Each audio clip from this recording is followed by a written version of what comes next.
Жил бүрийн өвлийн тэргүүн сарын шинэ нэгний өдрийг их эзэн Чингис хааны мэндэлсэн өдөр буюу Монгол бахархлын өдөр хэмээн тэмдэглэдэг уламжлалтай. Эзэн богд Чингис хааны мэндэлсний 863 жил Монгол бахархлын өдрийг тохиолдуулан Жанжин Сүхбаатарын талбайд төрийн далбайг мандуулж, төрийн 9 хөлт их цагаан тугыг нар зүв гороолон цэнгүүллээ.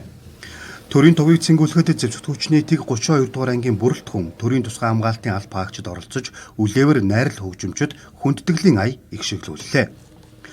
Монгол Улсын ерөнхийлөгчийн 2012 оны 1-р сарын 9-ний өдрийн 4 тод зарилгаар эзэн богд Чингис хааны мэндэлсэн огноог холбогдох ажлын хэсгийн дүгнэлт болон Шинжлэх ухааны академийн саналд үндэслэн бэлгийн тооллын өвлийн тэргүүн сарын шинэ нэгэн гэж тогтоон тус өдрийг Монгол бахархлын өдөр болгон тэмдэглэн өнгөрүүлж байхаар болсон юм а.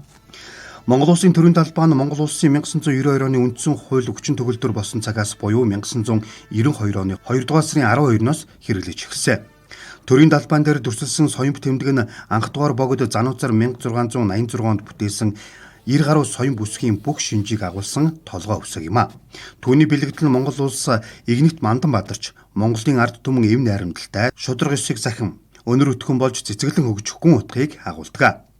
Төрийн талбайг Монгол Улсын төрийн ордон, Монгол Улсын ерөнхийлөгчийн өргөө, аймаг нийслэл сум дүүргийн засаг даргын ажлын байр, Монгол улсаас гадаад орон олон улсын байгууллагт суугаад дипломат болон худалдааны бүрэн эрхт төлөөлөгч консулын байранд байнга мандуулдаг.